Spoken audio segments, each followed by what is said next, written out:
प्रथम पूर्णांग बजेट रे अनेक नुआ योजना आनिछंती राज्य सरकार।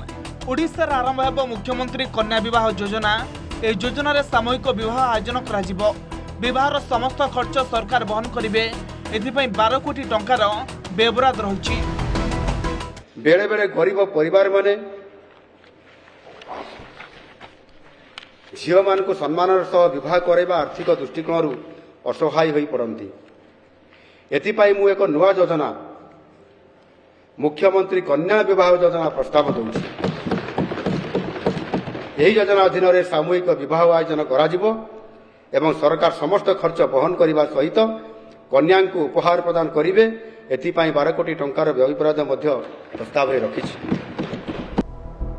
सेभली ओडिशा रे आरंभ हेबो श्री जगन्नाथ दर्शन योजना।